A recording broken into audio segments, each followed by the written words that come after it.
Kita bertemu kembali ya. Materi yang sebelumnya kalau tidak salah tentang organ limfoid ya waktu itu. Halo? Halo? Iya, Ibu. Betul? Oke. Baik, saya ulangi. Assalamualaikum warahmatullahi wabarakatuh. Waalaikumsalam warahmatullahi wabarakatuh. Waalaikumsalam warahmatullahi wabarakatuh. Nah, on cam coba supaya saya tahu bahwa kalian itu ada, karena kalian ditanya nggak bersuara.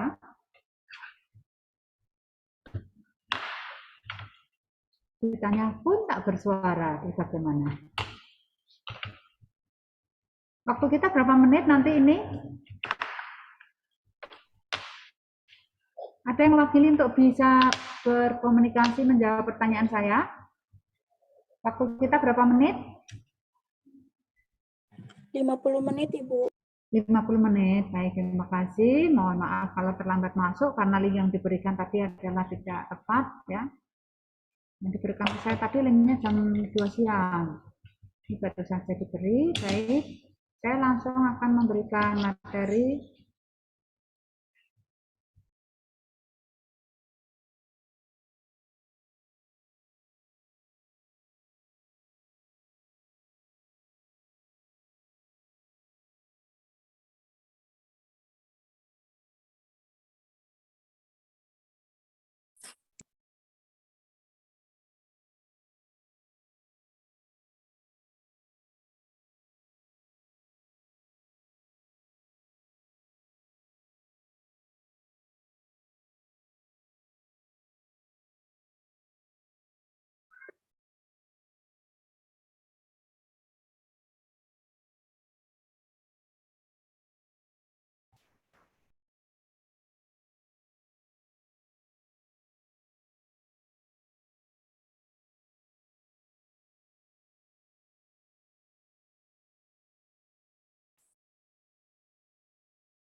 Baik, saya langsung share screen saja materi hari ini. Kalau tidak salah antibody ya.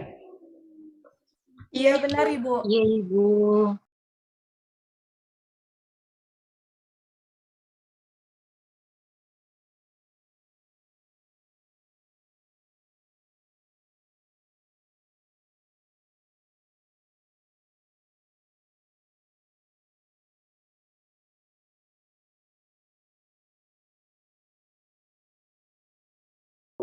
Baik.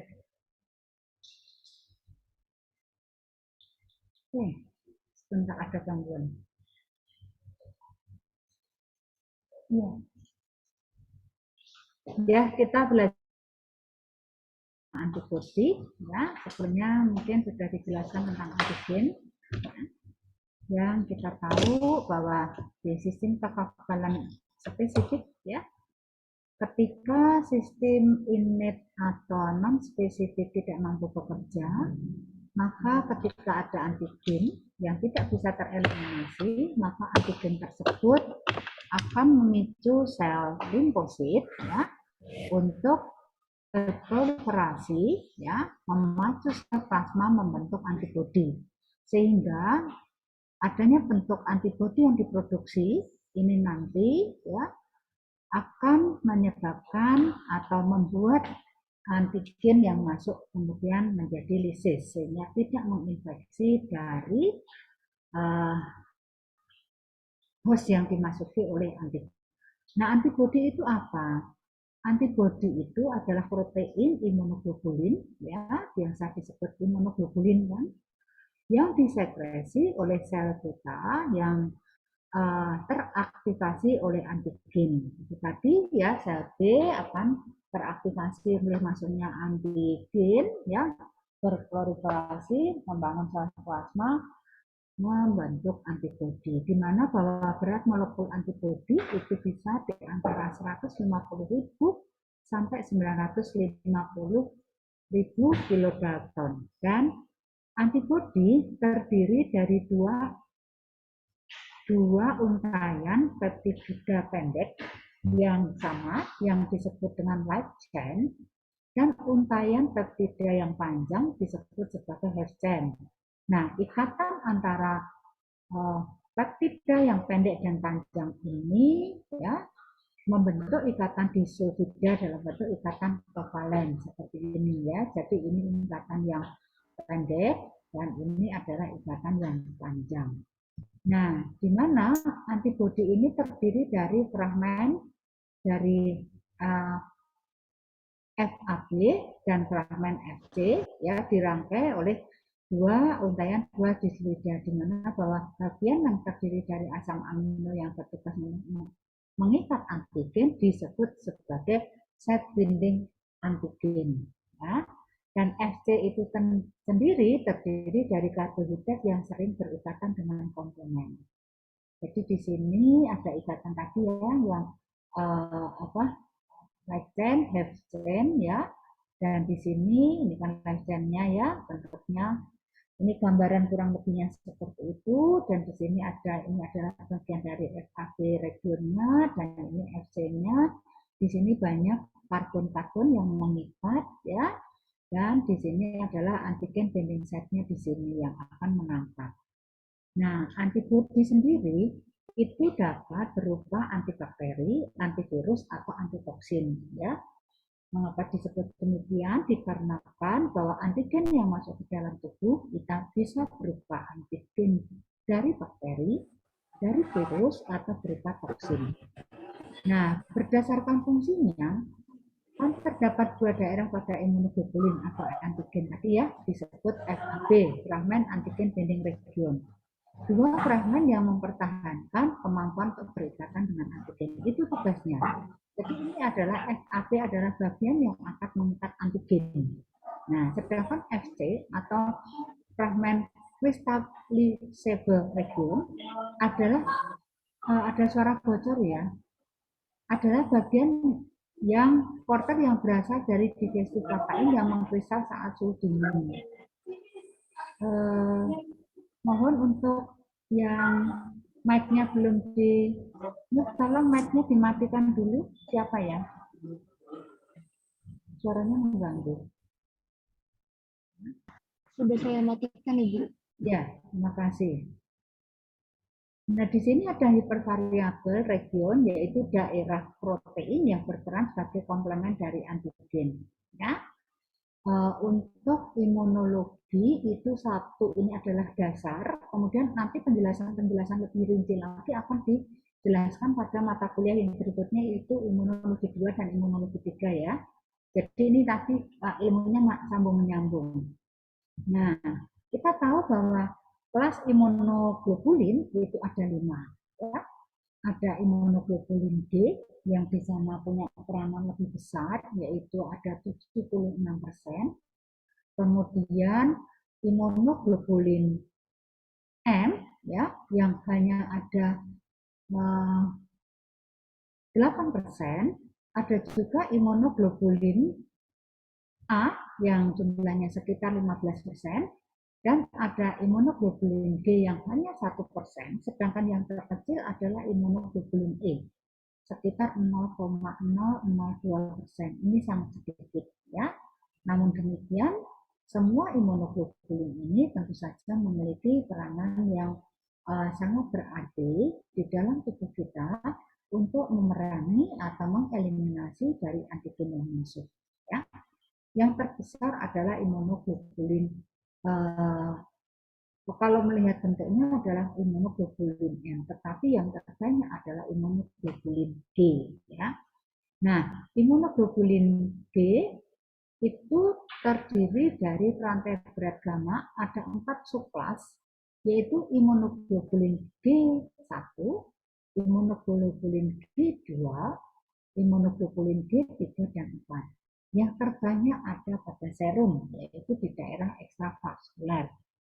Dan ini bisa tertransfer atau dipindahkan secara plasental. Dan ini merupakan satu-satunya imunoglobulin yang dapat menembus barrier plasenta, sehingga mampu memberikan imunitas pada masa-masa awal kehidupan bayi. Maaf, sebentar.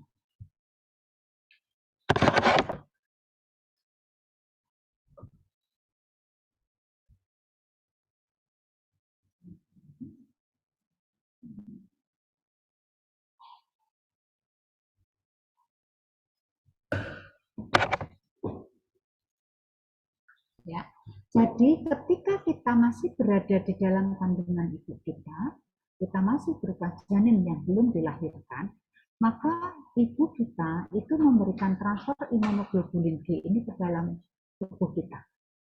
Jadi seorang ibu akan selalu memberikan imunoglobulin G melalui plasenta kepada bayi yang dikandungnya.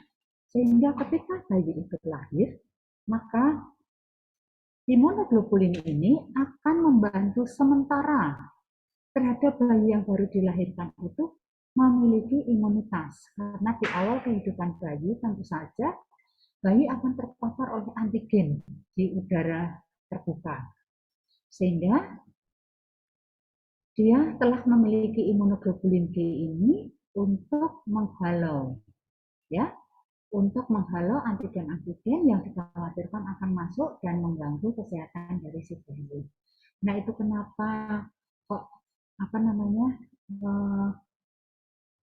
terdapat di bawah telapak kaki itu ya, dikarenakan memang sejak awal kehidupan kita di dalam kandungan ibu itu sudah memiliki peranan yang sangat besar ya.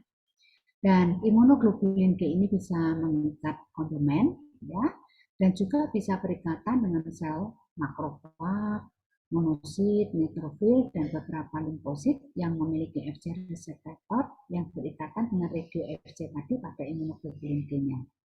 Nah, sel yang terikat imunoglobulin G ini dia akan lebih mengenal antigen dan menyebabkan sel tersebut nanti antigen itu akan mudah ditelan oleh sel fagosit. Jadi ketika ada suatu antigen masuk ke dalam tubuh dan kemudian di sistem innate immunity atau sistem non-spesifik itu tidak lagi mampu melakukan peranannya, maka yang berperan adalah sel adaptif immunity, dan di situ nantinya diproduksi imunoglobulin G ini ya, dia akan mengikat antigen dan nantinya akan lebih bisa mengenali antigen yang sama ketika antigen itu masuk. Sehingga karena pengenalannya sudah ada, maka antigen yang masuk yang berikutnya yang sama ini tadi akan lebih mudah ditelan oleh sel fagosit pada sistem innate immunity.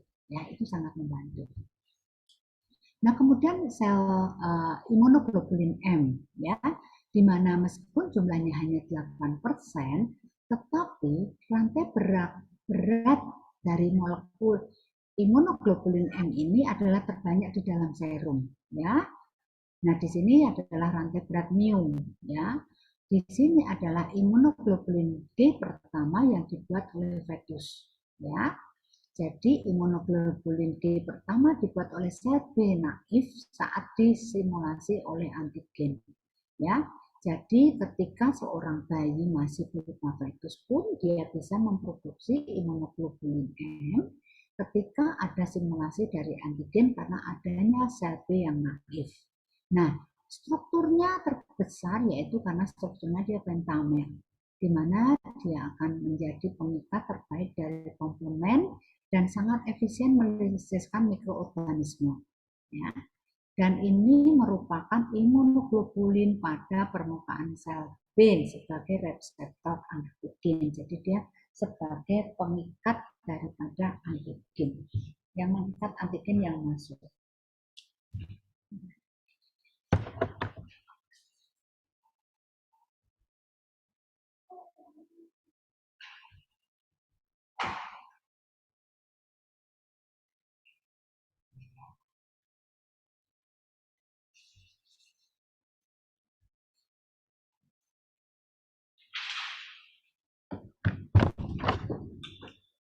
Nah, imunoglobulin yang selanjutnya adalah imunoglobulin A.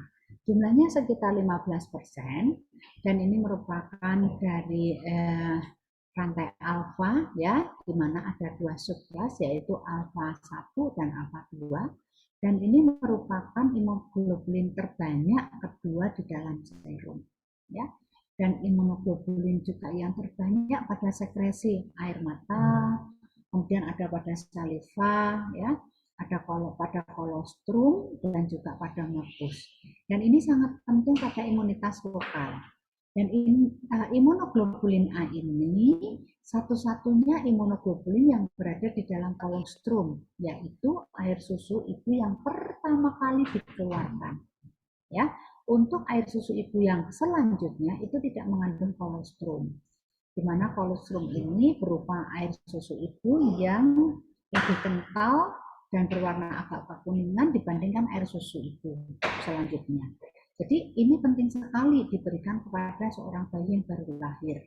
Seorang ibu yang akan menyusui bayinya, maka kolostrum ini harus diberikan karena di dalam kolostrum ini mengandung imunoglobulin A, ya, yang mana ini sangat penting untuk imunitas lokal. Sekalipun dia tidak bisa mengikat komplement, tetapi dia akan berikatan dengan neutrofil dan limfosit. Nah, itu akan sangat berperanan ya untuk mengusir adanya antigen yang masuk ke dalam tubuh karena dia bisa berdekatan dengan limfosit maupun neutrofil.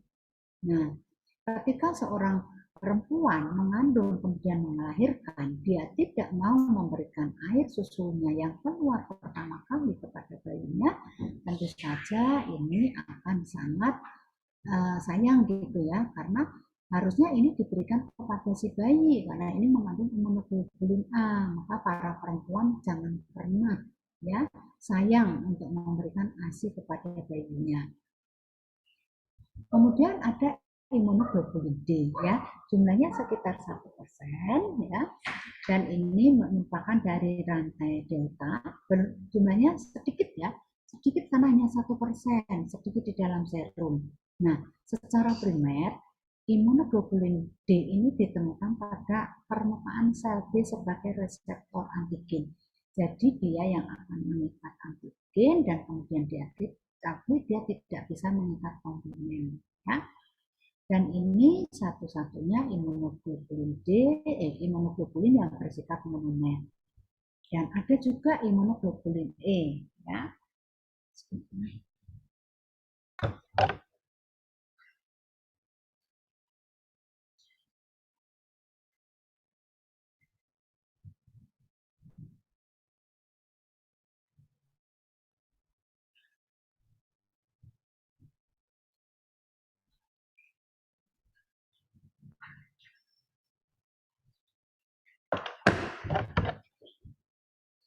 Nah, imunoglobulin E ini tentu saja dibandingkan imunoglobulin D tadi, dia memang bersifat berjumlah sangat-sangat sedikit ya, karena hanya 0,002%. Dan ini dari rantai berat epsilon dan memang paling sedikit terdapat di dalam serum. Tetapi imunoglobulin E ini dia bersifat sangat kuat ya, dengan Fc reseptor basofil dan selma sebelum berinteraksi dengan antigen. Sehingga karena ikatan yang sangat kuat, dia akan menimbulkan pelepasan berbagai mediator yang mengakibatkan terjadinya gejala alergi. Nah, tentang alergi ini nanti akan dipelajari di ilmu mata kuliah imunologi selanjutnya ya. Di mana bahwa imunoglobulin E ini berikatan dengan eosinofil dan kemudian menyelubungi cacing lalu membunuhnya. Kenapa disebut cacing? Dikarenakan ada banyak sekali akibat suatu kecacingan atau cacing yang masuk, cacing itu kan parasit ya. Kalian ini di semester berapa? 3 berarti sudah belajar tentang cacing kan? Ada cestoda dan nematoda, ada dermatoda. Ketika masuk di dalam tubuh, tentu saja cacing ini kan tidak bisa dilihat oleh sel, ya, boleh dilihat di dalam sel, tetapi karena imunoglobulin imunoglobulin E ini merupakan imunoglobulin yang sangat kuat, dia mampu untuk kemudian memberikan sinyal ya dengan melepaskan mediator yang menunjukkan bahwa di dalam tubuh itu terdapat antigen yang tidak mampu untuk dibunuh atau dieliminasi oleh antibodi, tetapi antibodi hanya mampu memberikan sinyal dengan gejala alergi. Nah, dan ini imunoglobulin E tidak berperanan sendirian, tetapi dia berikatan dengan eosinofil, ya. Dan imunoglobulin E ini juga tidak bisa meningkatkan globulin. Untuk umumnya nanti akan dijelaskan lebih lanjut di imunologi 2 kalau tidak salah 3 ya. Nah, di sini kalau seseorang kemudian dia mengalami kecacingan, karena cacing itu kan besar. Dalam arti besar itu adalah besar dalam pandangan sel. Ya, sel saja coba. Cacing yang kalian lihat ketika kalian praktek parasitologi nantinya, itu cacingnya ada yang bisa dilihat oleh mata. Ya, seperti cacing kita itu kan besar, panjang sampai 80 meter, itu bisa dilihat oleh mata. Sedangkan sel itu kan tidak bisa dilihat oleh mata telanjang. Kita harus melihat sel itu dalam kebesaran 1000 kali aja menggunakan energi. Sehingga sebenarnya sel tubuh kita akan kecil sekali. Dia tidak akan mampu untuk melihat cacing yang begitu besarnya. Namun karena ada ikatan di sini ya, ada ikatan yang sangat kuat di Fc reseptor di basofil dan mast cell, maka dia yang akan menempel pada antigen dan kemudian melepaskan mediator. Salah satunya menunjukkan gejala alergi, ya, kemudian juga dia berikatan dengan eosinofil. Sehingga pada beberapa orang yang kecacingan itu pasti eosinofilnya cenderung lebih tinggi jumlahnya dibanding dengan yang lainnya. Ya. Oke. Sifat-sifat antibodi itu sendiri, ya,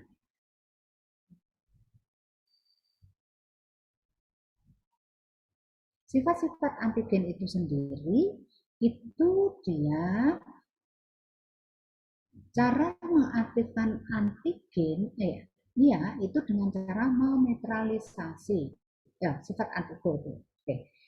Sifat antibodi terdiri dari suatu sifat yang menempel pada gamma globulin ya, terdiri atas itu berada di dalam keadaan larut atau biasa dalam serum, sehingga ketika kita mau melakukan pemeriksaan terkait dengan antibodi, maka yang digunakan adalah serum bukan plasma ya. Dan ini dapat direaksikan dengan antigen secara spesifik ya, antibodi itu secara spesifik tentu saja.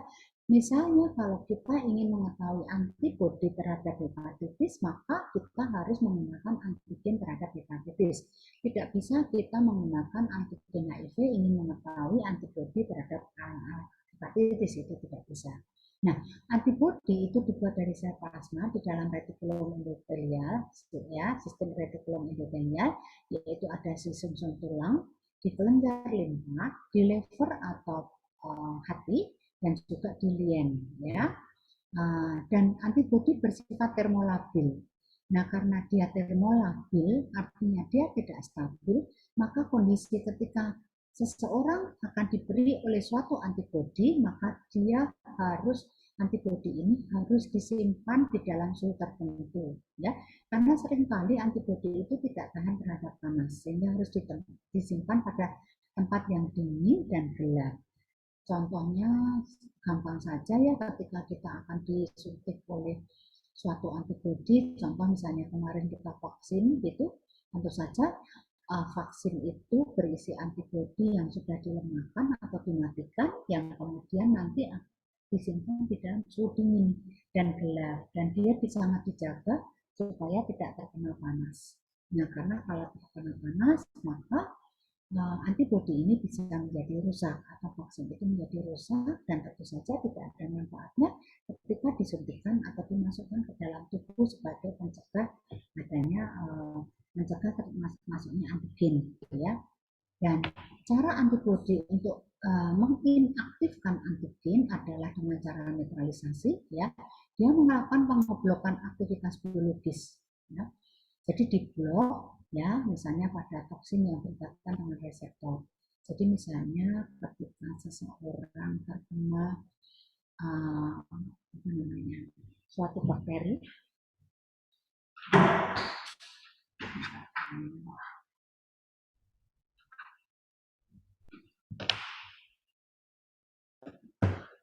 Sebentar ya, saya matikan dulu ya.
Oke, saya lanjutkan ya.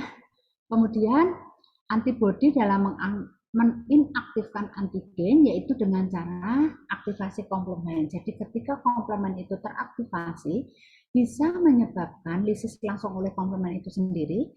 Artinya antigen itu lisis oleh komplement, tetapi juga bisa komplement ini merekrut dari sel fagosit untuk melakukan fagositosis. Nah, ada juga proses yang namanya opsonisasi, yaitu interaksi dengan reseptor khusus sel. Jadi misalnya sel makrofag, sel neutrofil, sel basofil, ataupun juga mast cell yang nantinya akan membuat sel tersebut mengenal dan merespon daripada antigen sehingga kemudian bisa melisiskan antigen. Nah, ini kurang lebih rangkuman dari antibodi yang nanti bisa Anda pelajari. Nah, di sini khususnya fungsi untuk misalnya antibodi imunoglobulin A, di mana bentuknya dia dimer, ya, ada yang monomer, ada yang trimer, di mana di sini lebih banyak berperan pada mukosa, imunitas mukosa, ya. Kemudian imunoglobulin D itu pada sel naif, sel B naif, ya. Dan imunoglobulin D ini lebih banyak, imunoglobulin E ini akan lebih banyak sebagai bentuk pertahanan dari parasit, ya, terutama adalah helmin atau cacing, dan dia akan menyebabkan terjadinya hipersensitivitas sebagai penanda bahwa di dalam tubuh masuk golongan dari parasit, terutama helmin. Nah, kemudian kalau untuk imunoglobulin G bisa juga berperan sebagai halo,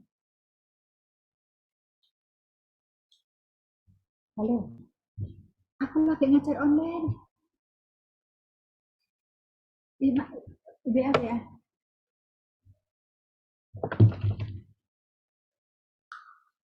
Ya, lanjutkan imunoglobulin G ini tadi sudah saya sebutkan, ini bentuknya monomer, ya. Nah, kemudian di sini ya dia bisa melalui inaktivasi antigen dengan cara opsonisasi, aktivasi komplement, ya, dan lain sebagainya. Dan ini imunoglobulin M, di mana di sini ada yang terbesar, ya, dia bisa sebagai reseptor daripada sel B natif dan dia sebagai pengaktifasi dari komplement. Oke, itu kurang lebih yang bisa saya jelaskan. Semoga memberikan manfaat, ya. Semangat selalu, ya, untuk sehat dan selamat belajar. Oke, kita diskusi. Kalau memang ada pertanyaan dari kalian, silakan. Ibu, saya izin bertanya. Silakan, Susi. Mau tanya, apakah orang-orang yang mempunyai alergi telur, misalnya itu akan selamanya orang tersebut dapat alergi telur atau tidak ya, Bu? Terima kasih. Baik, ini akan sebenarnya nggak apa-apa sih mau dijelaskan sekarang ya. Nanti di hipersensitivitas juga ada materi tentang ini, tentang alergi ya. Kalau di semester berapa hipersensitivitas.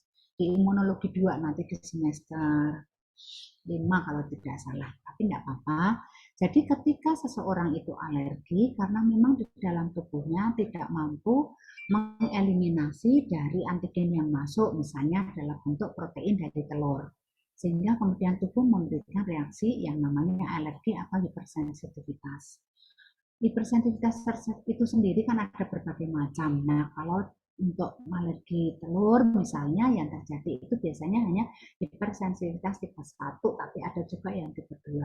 Nah, bagaimana caranya kalau kemudian kita ingin sekali tidak alergi, tentu saja kita mengenalkan antigen atau protein dari yang awalnya kita tidak kuat atau tubuh kita tidak tahan itu dengan sedikit demi sedikit, ya sedikit demi sedikit supaya tubuh itu mengenal tentang antigen tersebut, tetapi hanya mengenal saja, tetapi tidak sampai menimbulkan alergi, ya karena kalau alergi itu kan sudah reaksi yang menolak atau merupakan reaksi dari tubuh antibodi ya membangun suatu bentuk pertahanan dengan menimbulkan reaksi alergi. Nah, kita memberikannya sangat-sangat sedikit lebih dulu supaya tubuh membentuk antibodinya itu sedikit. Nah, kemudian mengenal lagi sedikit. Nah, sehingga tidak alergi lagi. Jadi, kamu orang Jawa atau enggak?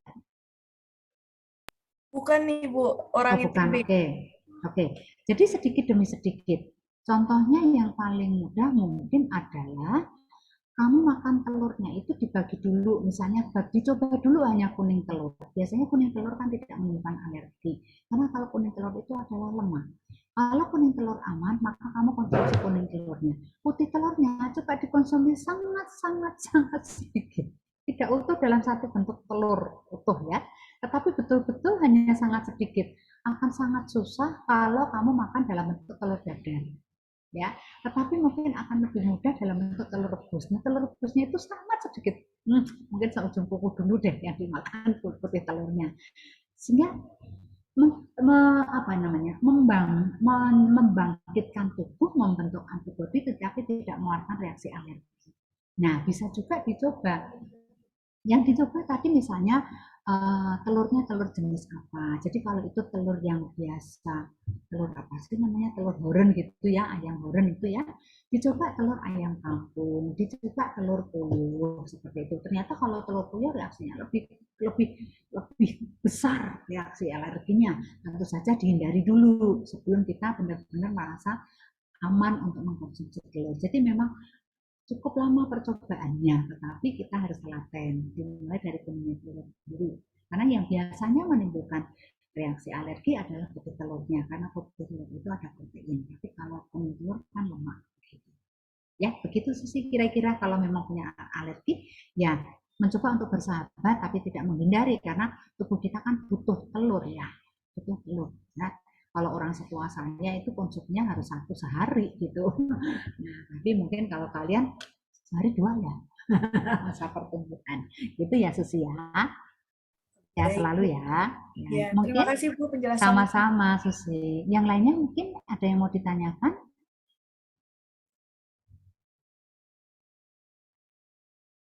Ya, mungkin ini sebagai uh,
Guys, ibunya udah keluar belum? Aku mau tanya. Belum. Lah kamu nggak ngeliatin bully saya. Hilang. Yo, silakan. Lah kamu nggak on kamera, bully saja on kamera. Jadi temenmu tahu bully saja atau tidak. Baik, Bu. Bu, izin Ya gimana? Silakan.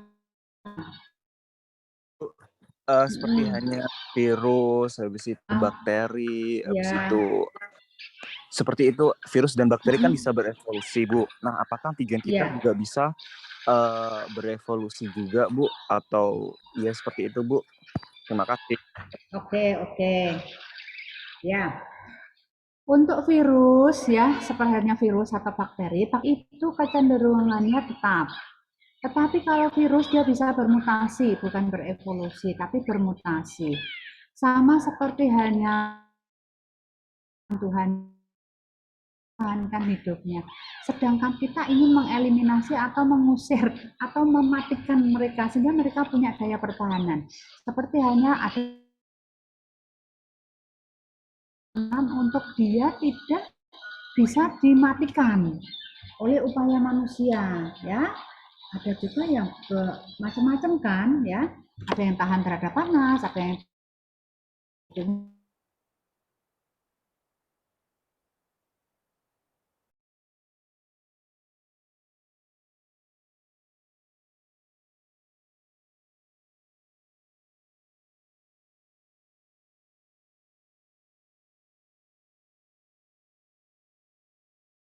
tubuh kita. Adapun untuk antibodi itu sama. Jadi, sebuah antibodi dia hanya bisa mengenali satu jenis antigen. Contohnya misalnya ada virus alfa. Maka ketika antibodi itu dibentuk, maka dia hanya akan bisa membunuh virus alfa. Tetapi ketika virus itu bermutasi menjadi virus beta, maka harus ada kita membentuk suatu antibodi yang terhadap virus beta. Nah, sama halnya virus itu bermutasi lagi menjadi delta. Maka dibentuk antibodi terhadap delta. Hanya seperti itu. Jadi intinya seperti hanya kalau antibodi itu kan digunakan untuk imunisasi. Imunisasi itu kan lebih banyak adalah suatu antigen yang dilemahkan atau dimatikan.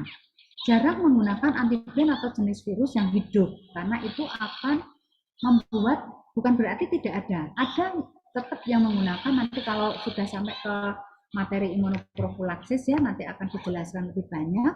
Di situ salah satunya adalah bentuknya adalah antibodinya itu hidup begitu, tetapi lebih banyak yang dimatikan atau dilemahkan atau mengambil suatu bagian daripada bakteri atau virus tersebut untuk dibentuk suatu antibodi dalam bentuk serum, artinya dalam bentuk vaksin ya. Nah, ketika itu dibentuk dari suatu antigen jenis delta misalnya, maka antibodi itu ya khusus hanya untuk antigen yang dari yang delta, dia menyerang salah satu saja. Sehingga ketika misalnya nih kita sudah divaksin terhadap untuk virus jenis delta, ya, jadi pertahanan tubuh kita bagus untuk menanggulangi virus delta. Tetapi kalau kemudian virus tersebut bermutasi menjadi virus gamma, misalnya seperti itu, maka memiliki kelemahan. Dalam arti tubuh kita tidak selalu mampu untuk menanggulangi virus gamma itu 100%. Maka kita perlu melakukan imunisasi lagi, ya, memberikan vaksin atau bentuk imunoglobulin di dalam tubuh kita untuk mencegah ya atau mengeliminir andai kata nanti ada virus yang berupa gamma tadi masuk ke dalam tubuh. Jadi memang misalnya kalau kita vaksin hepatitis ya hanya bisa untuk menanggulangi penyakit hepatitis, tidak terhadap tifoid. Jadi hanya satu jenis biasanya seperti itu. Kecuali memang di dalam suatu antibodi yang dibentuk itu terdiri dari berbagai macam. Ya, misalnya BCG, vaksin BCG itu kan berbagai macam.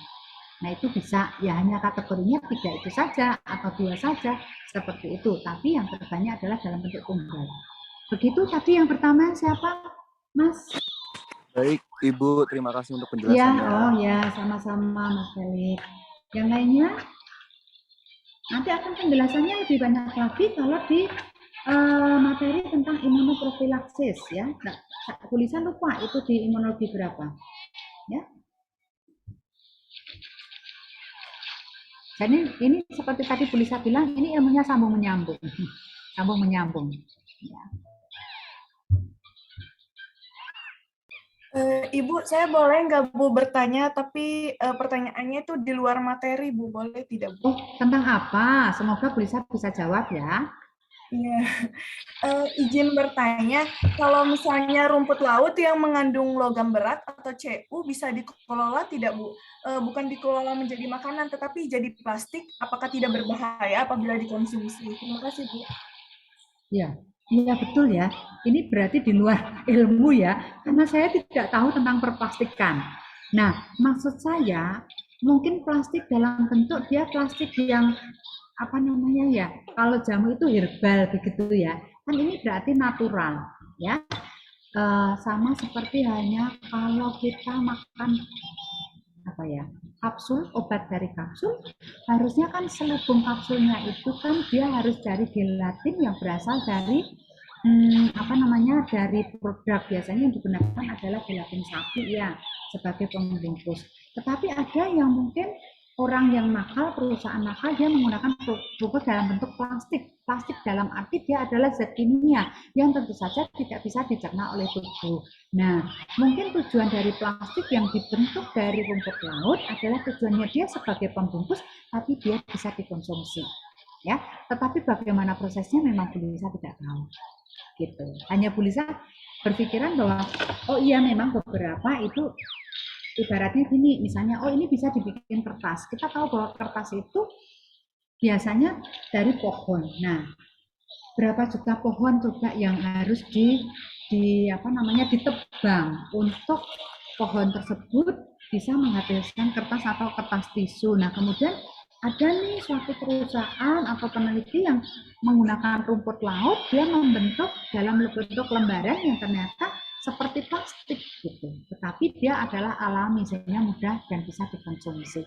Susi nggak apa-apa, ini bagus, coba dikembangkan terus, siapa tahu ini bisa menjadi bahan nanti kamu melakukan penelitian terkait dengan skripsi, ya bisa dicoba. Jadi mungkin Mbak-mbak, mas-mas di sini semuanya sudah mulai berpikir ke sana. Apakah ini nanti dalam bentuk PKM, ataukah bisa untuk bahan skripsi, itu bisa dikembangkan semuanya.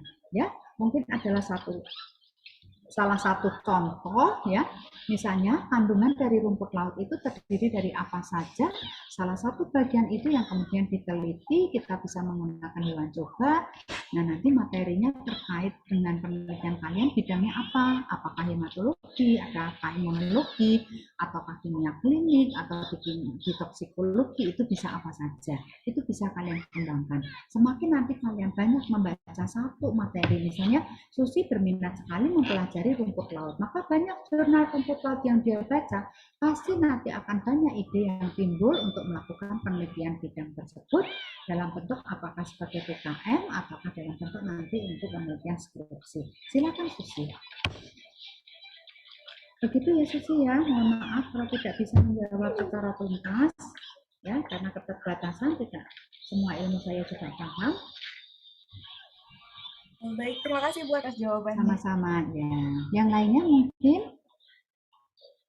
waktunya sudah habis kah? Sampai jam berapa nih kita? 20 Ibu. Oh, waktunya sudah selesai. Iya. Oke, kalau begitu. Baik, karena waktunya juga terbatas, kalian mungkin masih harus melakukan mengikuti kuliah yang lain. Saya akan akhiri ya. Mohon maaf kalau ada salah kata, mohon maaf kalau masih ada pertanyaan yang belum terjawab. Kita akan terus belajar dan semoga materi ini memberikan manfaat untuk kita semuanya. Salam sehat, saya akhiri. Wassalamualaikum warahmatullahi wabarakatuh. Waalaikumsalam warahmatullahi wabarakatuh. Terima kasih, Bu. Untuk lab ya, sama-sama.